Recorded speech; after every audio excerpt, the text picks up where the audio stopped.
Sa opisina ni Kaubang biglang bumisita ang isang malaking lalaki. Nagbukas siya ng botanical park dati. May nawasak ng malupit na gray ghost spider inaayos pa. Mataas na maraming tanong siguro ang Eastern Botanical Park. 6 na linggo na hindi inaasahan alam ni Mr. Cow ang tungkol sa aking maliit na parke. Ito ay isang karangalan. Mataas sa pamamagitan ng pandinig na walang laman din ng mga salita sikat ang pangalan ko. Kaya lumalabas na kanina, Presidente Fang nabanggit sa isang party kasama ang militar. Tungkol sa ang dedikasyon ni Kaubang sa pag-aaral ng mga anggulo ang lansihin ay sabihin na ang unang henyo ay hindi masyadong katawa-tawa. Kaya 6 na tao ang personal na pumunta dito. Upang palakasin ang hayop, syempre. Kasabay ng dahan-daang paglalahad ng tela isa itong maitim na aso na may anggulong leeg. Ay naglalabas ng kanilang mga ngipin at umiikot ang kanilang mga mata kahanga-hanga ang haybang dahil ang maitim na aso ay ang evolusyonaryong direksyon. Hindi karaniwan sa mga halimaw aso lahat ng halimaw na aso lahat sila ay may kakayahang mag-evolve sa mga night dog. Ang asong ito ay may itim na balahibo. Maaaring maghalo sa kadiliman ng perpekto maaari itong sumipsip ng karamihan sa liwanag. Kaya nga tinawag itong assassin sa dilim. Siya rin ang pinakamagandang night guard dog. Ang 6 na barreled na hangin ay hindi isang daluyan ikaw ang pinuno ng halimaw. Kahit anong halaga, sabihin mo lang. Ang ebolusyon ng maitim na aso ay talagang malawak. Kahit na matapos mag-screen si Kaubang May 13 uri ang nawawala. Ipinahayag ni Kaubang ang kanyang promosyon walang problema ang kalidad. Mayroong ilang mga uri ng evolutionary pathways. Siyempre, iba ang antas ng kapangyarihan. Hindi ko man lang hinintay na matapos ka. Nagmamadaling pinutol siya ng force. Nakita ko, piliin ang pinakamahal. Mataas sa pamamagitan ng pagtataas ng iyong magagandang kamay. 5,000 puntos ng kredito. Agad na ginawa ang mayaman na 6 na dumbbells na mapagmataas petrification sa lugar hindi man lang hinintay ni 5,000 na magkaroon siya ng oras para mag-isip. Mabilis na humawak ng kamay si Gaubang 6 na timbang gagamitin mo ang cuteness para itulak ang presyo. Ito ay sa sandaling ito. Biglang nasira ang makina sa lab. At pagkatapos ay patuloy itong gumagawa ng mga kakaibang tunog. Pumasok na lang si Tol sa pinto. Nakita ko ang payo na nakaupo sa lupa. Isang higanteng gray armor spider ang kabaliwan ay matagumpay na umunlad. Nagiging sanhi ng pagkabasag ng lalagyan sa lahat ang lupa ay nagpapayo ng takot kausapin mo ako na parang aso. Nakita iyon ni Haibang at pagkatapos ay nagkaroon ng guhit ang labanan bakit mo sinira ang imbakan ng lab. Nagbanta siyang papayuhan ang kanyang buong kaluluwa. Nang matapos ay hinaplos niya ulit. Mahina niyang sabi, kahit gaano pa ito kalakas. Dapat alam mo rin kung paano kontrolin ang iyong kapangyarihan. Hindi ko naintindihan ang sinabi ko. Hindi ko inaasahan ang magandang pulang pisngi. Nahihiya itong umatras. Ngunit hindi sinasadyang na bad trip sa isang log tapos isang kabog. Isang higanteng gagamba na nahulog sa lupa. Ang matangkad ay wala ring salita dito. May konting extra attributes kasi ang animal bendang ko. Kahit sinong tanga ay makakahawa ng saw. Ang lahat ng nasa itaas ay pansamantala lamang. Isang guhit sa labas ng lab na naghihintay sa iyo mukhang naintindihan niya ang sinasabi ni Kaubang. Pagkatapos ay gumapang na parang alimango at lumabas. Ngunit dahil kinailangan ng saw na tumawid sa kalsada si Kaubang ay hindi tumitigil sa pag-iisip parami ng parami ang tao sa bahay. Oras na para magpalit ng bahay. Ngunit isang guhit ang napupunta. Ang mga sumusunod ay gumagapang pa rin. Tiningnan ni Gaubang ang kanyang mga handgal na guhit hindi alam ng pagdududa na iyon nagkamali ba ako ng gamot. Bakit ka nag-evolve sa isang alimango na ganito? Galit ako sa'yo para sipin mo. Ikaw ay isang gagamba, hindi isang alimango. Ngayon ang isang handgal na cute na guhit ay walang alam tungkol sa buhay ganito, masakit ang ulo ni Kaubang. Ang hirap isipin dumating ang isang high school student para bumili ng mansyon ipinakita sa kanya ng babaeng empleyado ang iPad at sinabing, Itong bahay kahit walang basement pero napakalaki ng campus ang lugar na iyon ay kabilang sa villa. Para makapagtayo ka ng sarili mong basement. Tinanong niya ako kung saan ito sa dulo. Biglang bumulong ang empleyado sa kanyang tenga. Ang mahabang saw ay nangangailangan lamang ng 2,000 credit points. Napakaluwag ng management doon bukod sa bahay, may malawak na lugar. Lahat sila ay regalo. Pero nakikita kong may mali. Inaasahan ko na ang larawang ito ay mula sa bago ang aksidente. Ang tanawin ng mga halaman ay hindi nagbago. Siguradong may tinatago. Nakita iyon ng babaeng empleyado at sinubukang magpaliwanag. Paghihiwalay bago ang aksidente. Mayroong 10 iba't ibang uri ng mga bulaklak. Hindi ko ito mabibili sa paaralang ito. Ngayon kailangan mo na lang ng 2,000 credit points. Mayroon ding highway sa paanan ng bundok. Masyadong maginhawa para sa iyo na bumili ng kotse upang makapasok. Nahulog ka sa bitag. Ang bahay na ito ay nagkakahalaga ng hindi bababa sa 4,000 credit points. Nagbebenta na sila ngayon sa murang halaga. Tiyak na hindi ang layout, ang seguridad ang mahalaga. Ang bahay ay 6 na bahagi lamang tulad ng nasa larawan. Tama na ang tungkol sa seguridad. Ito ay dapat na isang malaking problema para sa iba. Napakaraming santo sa aming bahay. Sabihin hindi baka makakuha pa sila ng libreng pagkain. Kapag iniisip mong lasing ang mga tauhan ay natatakot na abalahin ka. Kaya nagpa siya silang tingnan ang silid sa harap. Kakalabas lang ng pinto, ramdam kong may nakatingin sayo. Pero lumingon ako at wala akong nakita. Marahil ito ay ang hypersensitivity mismo. Kaya hindi ako masyadong nag-isip. Ngayon na isang lalaking may camera na nagtatago sa likod ng dingding kamakailan, sikaw ay kulang sa tanyag na reputasyon ni Ra. Sa wakas nahanap na kita at nagbago na siya. Pumunta sila sa Kaubang Mansion, nakita ko iyon at namatay. Bumagsak ang bahay sa harap ng pader.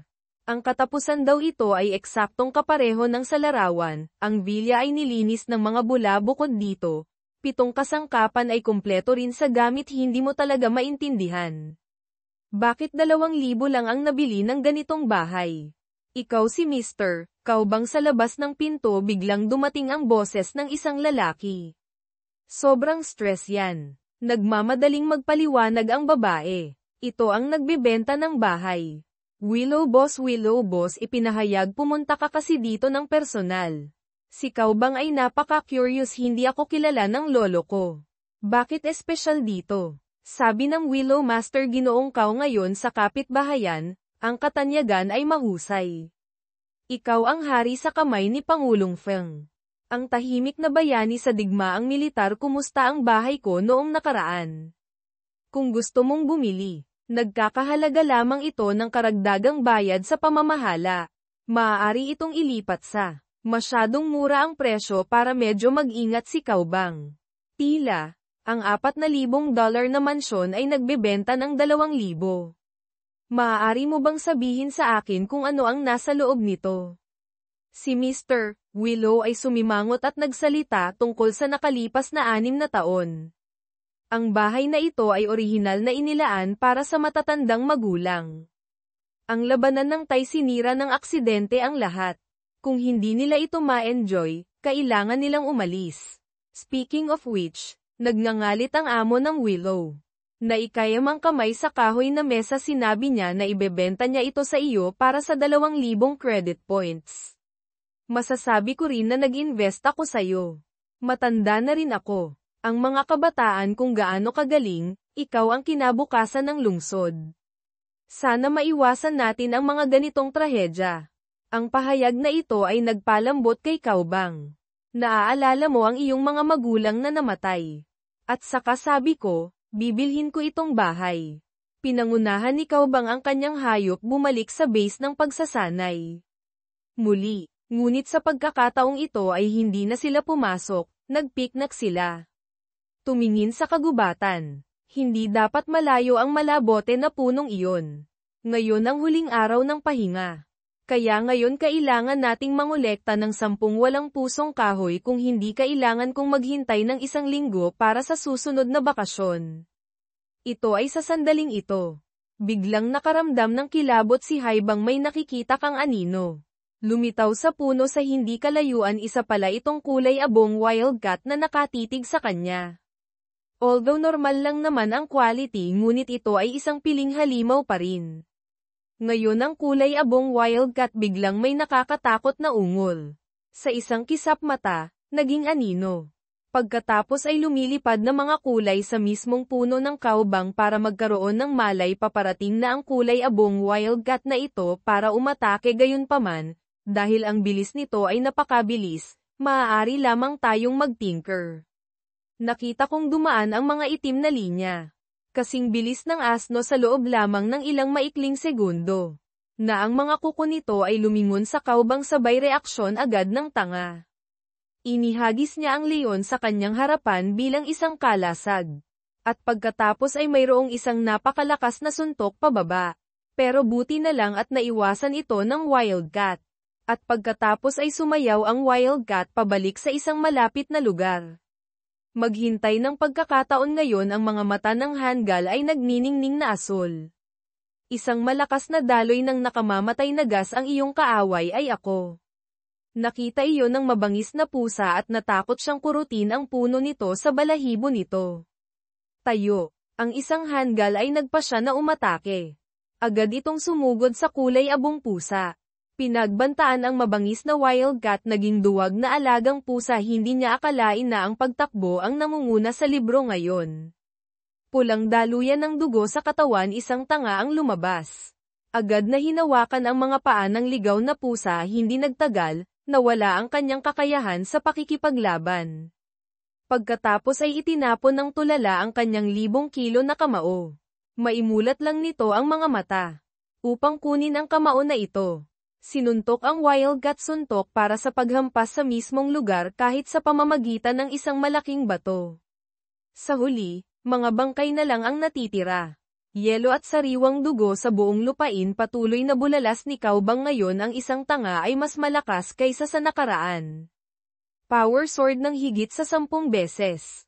Alam kong magiging napakalakas nito. Hindi ko inaasahan na ganito pala kalakas. Biglang nagbago ang eksena. Tiningnan ng isang Hangal ang kanyang maliit na kamay na may pagdududa. Hindi rin pala siya sanay sa powers niya. Kahit na pagkatapos ng ebolusyon, hayaan itong lumaban.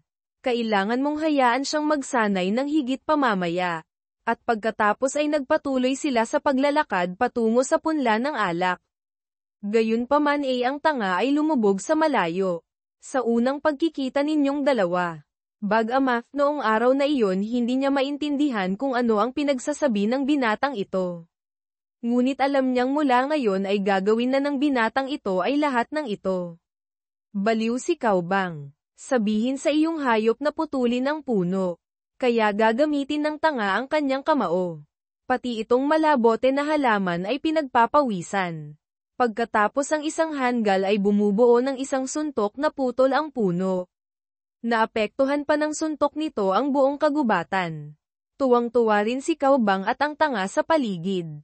Hindi ka tumitigil sa pagkolekta ng 10 kahoy. Sabihin sa tanga na putulin ang puno.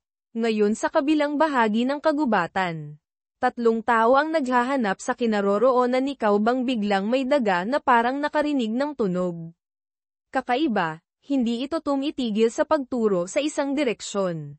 Nagpasya silang suriin ito. Kakalapit lang. Ang harap ay patuloy na naglalabas ng clunky sound. Ngayon sabi ng kapitan na maputi ang buhok, huwag mong pababayaan ang iyong bantay. Hindi madaling makakuha ng trabaho. Napakataas ng kaaway na si Laukaw, dapat tayong magtagumpay sa pagkakataong ito. Maingat silang nagtatago sa likod ng puno. May nakita akong malaking halimaw na nagpuputol ng puno. Ang nakakatakot, ang ulo nito ay maaaring makabasag ng puno. 3 tao din ang nakakita nito. Kita mo, yung batang yon ang target natin. Ngunit pinuputol niya ang mga puno upang makahanap ng isang bagay na hindi niya alam. Pinayuhan ng opisyal ang kapitan. Ang mga taong iyon ay nagbibigay ng pera. Imbestigahan na lang natin ang halimaw niya. Kung lalapit tayo, matutuklasan tayo. Muling pahayag ng kapitan. Ayoko nang mabuhay sa mga miserableng araw. Kahit na wala itong kapasidad na lumalim ang kailaliman ng Black Mountain, ngunit ngayon ay may pagkakataon na ilagay ito sa harap mo. Siyempre kailangan kong subukan. Isang napakatalino na master, bigla itong nagdudulot ng matinding kaguluhan. Siguradong problema ito sa kagubatan sa mga punong ito. Kung makakita ka ng isang bagay na mahalaga, kaya hindi tayo kikita. Hindi nagtagal, ang kapitan ay nag-ayos ng isang plano ng pag-atake. Sabay-sabay, biglang nag-alert mode ang prinsipe at ang tanga. Pagkatapos ay naramdaman din ni Gaobang na may mali. Naroon din ang 2 taong nagtatago sa likod ng puno. Kaya nagpanggap ang kapitan, huminahon at kumusta. Dumadaan lang kami para tingnan kung kailangan namin ng tulong. Ngunit hindi sana ako nahuli sa hanggal na bitag na ito. Dahil ang bumblebee at ang bone butterfly, ang mga bungo, ay mga hayop. May kakayahan sila sa mga sorpresang pag-atake sa mga bundok at kagubatan. Kaya siguradong hindi matalino ang 2 ito. Bigla kong naramdaman na may tao sa likod ko. Lumingon ka at tumingin, may nagtatago sa dilim sa likod ko. Nakahanap ng dahilan ang bata para magpaliwanag. Ang mantis sa tabi niya ay isang uri ng mutant. Bihira mayroong isang bagay tungkol sa isang medium-sized na electronics na maaaring kontrolin ito. Walang dapat ikatakot. Tapos malamig na sabi ni Gaobang, hindi ko yata kailangan ng tulong. Lalo na ang ganitong uri ng tulong. Agad silang lumipat sa isang estado. Handang lumaban. Maging si Adam ay napaka-agresibo. Nagbago ang ugali ng kapitan. Nagpa siya na mag-disband. Ngunit hindi maintindihan ng katulong. Paliwanag ng kapitan na walan kami ng pagkakataong makalusot. At ang hayop sa itim na Amerikana. Ang gas na ibinubuga nito ay nagpapabagabag sa mouse. Sa kanya binuksan ang bulsa ni Ra. Isang daga na nanginginig na parang crane, ang kanyang intuisyon ay nagligtas sa kanya ng maraming buhay. Hintayin mo man lang sila. Tapos babalik tayo. Tingnan natin kung ano ang mayroon ang mga punong iyon. Hindi mo kailangang makipaglaban para sa mga puno. Nag-iisip din yung lalaking yun. Kung ang tanga ay hindi napapansin ang isang tao sa dilim, direkta nilang sasalakayin ang saw. Kung kumilos sila, direkta kong papatayin ang pumatay. Sulit ang biyaheng ito ng Gaobang. Makakakuha ka ng 10, makakakuha ka ng isang bag na puno ng walang isip na kahoy. At pagkatapos ay humawak ka ng sulo at hinawakan mo ang ulo ng lalaki. Ang kawawang prinsipe ay naging kasangkapan sa pagsunog ng asno. Mula noong sakuna ng halaman, tapos mas malakas ang resistensya at sigla sa imahinasyon. Ang normal na apoy ay hindi maaaring masunog. Nawasak ang nakapalibot na parang, ngunit kailangan mo lamang sunugin ang isang maliit na bahagi ng kagubatan. Ay okay, nasusunog ang apoy bago maparusahan ang sakuna, ngunit pagkatapos ng sakuna, inalis ang parusang iyon. Media o kahit na maginhawa para sa pagkasira ng mga bakas. Ngayon na 3 tao sa di kalayuan ang nakakita ng nasusunog na puno sa kagubatan. Nakita ng kapitan na nawalan ng investigative value ang puno. Pero ayoko pa rin ng digmaan sayo. Inilabas niya ang phone niya at nagsumbong. Mangyaring ipasa kay Dr. Kwang ang dokumentasyon ng target na Bush Ranger ay dumaan doon. Inihatid ng kanyang mga nasasakupan si Dr. Kwang ang mga duwag ay hindi nangangahas. Mga oras ng paggalugad ng misyon, mayroon itong 7 kabiguan. Ngayon ay isang lalaki ang nakaupo sa sopa. Ay ang utak sa likod ng panahon ng Hanvo, ang iyong nag-iisang pamilya ay natagpuan. Sa puntong ito, umuwi siyang nakatulala. Ang laki ng isang guhit ay tumaas ng 2 round at ang mga lata ay nasa buong lupa. Pinulot niya ang guhit na balat ng isang guhit. Hinawakan lang ito at nabasag. Akala mo may milagro. Parang sa nobela. Dahil ang kahon na ito ay minsang kumain ng sobra. Ang katawan ay mag-iipon ng mga lason, kaya nagbanta ka ng guhit. Maghintay hanggang sa tumaba ka. Tapos kakain tayo ng pritong karne ng gagamba. Isang linya ng pagkalito na hindi tumitigil sa panginginig. Pagkatapos ay dahan-dahan niyang inilagay ang pagkain sa kanyang mga kamay. Sa wakas ang iyong mukha ay mainit sa dingding. Gabi dumating si Kaubang sa opisina upang tulungan ang tanga na mag-evolve bihirang materyal sa pagkakataong ito. Ayon sa paglalarawan ng paraan ng kombinasyon, kailangan muna itong sunugin sa mataas na temperatura. At pagkatapos ay espesyal na paggamot na may napakalakas na corrosive acid. Kapag tapos na, ibuhos ang gamot sa lalagyan. Ang lasa ng gamot ay kapareho ng sa katas ng mansanas. Akala pa ng tanga ay katas ng prutas. Hindi pa nag-uutos si Kaubang lumipad ito na parang rocket sa isang lalagyan, bumulusok ito sa lalagyan. Masiyahan sa paglubog dito. Hindi nagtagal ay nagulat ako nang malaman ko. Ang tanga sa lalagyan ay unti-unting nagiging asul. Anim na bigla. Naaalala mo ang tuktok ng iyong ulo na pinakagusto niya. Kailangan kong magsuot ng asul na sombrero sa lahat ng oras. Katawan naging asul pa si Eden na winkwang ito ang kulay na pinakaayaw ko. Gayunpaman ang material ng susunod na pag-upgrade nito ay napakabihirang. Sa harap mo ang pinakamataas ay maaari lamang maging perpektong kalidad, nakita ko sa mga mata niya na may mali. At pagkatapos ay gusto ni Adam na umupo sa tuktok ng kanyang ulo. Gaano man kataas ang pagtutol, ngunit nagbibigay daan pa rin ang mga resulta. Kung hindi mo kayang labanan, kaya enjoy lang. Ngayon ay nagri-ring ang iyong telepono. Ito pala ay asukal. Ang kumpanya ng pag-aayos para sa iyo. Ang pisikal na direktor ang tumatawag. Ang kaaway ay nagpahayag ng isang mutant na paglilinis ng halaman. Kailangan nating alisin ang bahagi ng gusali. Kailangan ikaw bang na personal na pumunta para kumpirmahin, pagkatapos ay maaari itong itayo. Ngayon lahat ng mga manggagawa, lahat ay nasa eksenang naghihintay sa iyo. Iniwan nito ang Kaubang ng walang pag-aalinlangan. Maraming ganoong manggagawa ang hindi nangangailangan ng pagtaas ng bayad sa CA na dagdagan ko ang CA ko dahil sa bahay ko.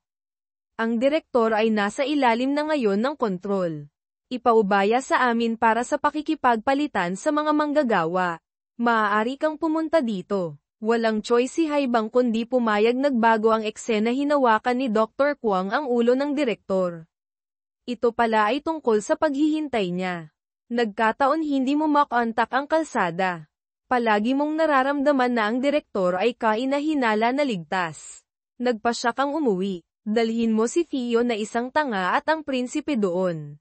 Naglagay sila ng bitag sa loob ng kalahating oras. Ngunit hindi ko makita ang anino ni Kaubang.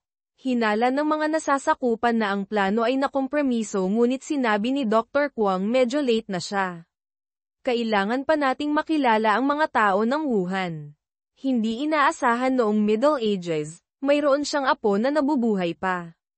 Kung hindi dahil may magpapalusot sa akin. Akala ko mag-isa lang siya.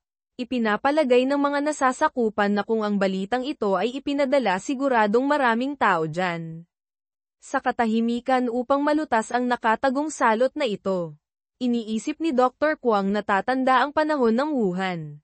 At ang kanyang pamangkin ang nag-iisang tagapagmana subordinate na pangalan na buburahin ni Dr. Kwang ang Kaubang, pero gusto lang daw niyang itago. Ito ay isang bagay ng pakikipag-ayos ng mga tuntunin sa mga tao sa kabilang panig. Panahon ng Hanwu ngayon, ang kapangyarihan ng Southern Celestial Group ay mas mataas kaysa sa mga tao. Na ang bawat isa ay may kanya-kanyang iniisip, gayunpaman, ang kanyang instituto ng pananaliksik, wala silang karapatang makipagkompetensya para sa kapangyarihan. Kung buburahin mo ang Kaubang, tiyak na mapupukaw mo ang dinastiyang Han. At ang huling tulad mo ang mananalo. Yung mga taong may status. Ang karapatang makipagkompetensya para sa Kia, kung may substance si Kaubang, ang posisyon na iyon ay hindi ko turn. Ngayon sila ni Kaubang ay nasa magkabilang panig. Pero hintayin mo ngayong gabi makuha ang benepisyo para sa pagpapaunlad ng kanyang lab. Sa hinaharap, hindi niya kailangang sumuko. Tinitingnan ng doktor ang oras. Ang mga tao ng dinastiyang Han ay inaasahang darating sa lalong madaling panahon. Kumikislap sa kanyang kamay ang isang paru-paro kasama ang chalk sa butterfly na nakakalat kay Ra, nawalan din ng malay ang direktor. Sabay-sabay, may puting liwanag sa langit. Sa pamamagitan ng mga ulap na kasing bilis ng kidlat, nakita ng nasasakupan na may mali. Hindi nagtagal isang higanteng dragon na umaaligid sa hangin na mangha si Dr. Kwang. Nandito siya sa personal. Sa oras na ito ang sentro ng distrito ng militar ng Chang'an biglang nagising ang natutulog na Kim. Tila nakaramdam ito ng nakakatakot na kapangyarihan. Agad na ibinuka ang mga pakpak. Hindi ito tumitigil sa pagsigaw. Inakala ng mga sundalo na sila ang mga Panginoon sa kagubatan. Lumilitaw muli ang berde. Muli ay biglang sumulpot ang pinuno. Dumating na sa security school ang lalaking iyon mula sa Namtian Group.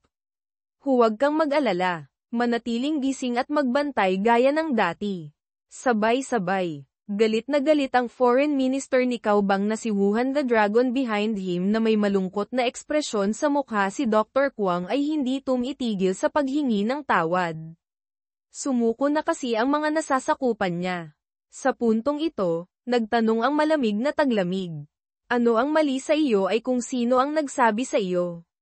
Sumagot si Dr. Kwang sa paligid ng amo, hindi ko pa sinasabi sa iba ang tungkol kay Caobang. Ngunit itinakda ko ang pagkakasunod-sunod. Hangga, hindi ko ito na-decode sa oras. Ang sequence ay magpapadala ng impormasyon mismo ng Caobang para sa lahat ng empleyado ng Namtian Group. Kung ayaw mong magsalita, tumigil ka. May kanya-kanya rin silang ambisyon. Hindi ko pinipilit ang demand. Si Dr. Kwang ay pinagbantaan na mapunit ang kanyang atay. Huwag kang pumunta. Sabi ko Secretary Willow. Wala akong balak na saktan ka. Gusto ko lang ng pera. Dahil determinado si Wuhan na pumatay kahit anong pagdarasal niya, walang kwenta. Ilang sandali pa ay may lumitaw na kuko sa kanyang mga mata. Ang tanggang doktor ay nalunod sa dagat ng dugo. Ang pinakadirektang koneksyon ng impormasyon sa Wuhan itinakda ni Long ang pagkakasunod-sunod. Kung mahahanap mo, sirain mo. Kung hindi, ipaalam sa akin. Si Caobang ay dapat ang koro ng prinsipe ng Namtian Group. Una, ay publish ang balita. Mabigat ang mood niya habang nakatingin sa malayo. Lumuhad ang dalaga sa likuran niya at tinawag ang kanyang amo.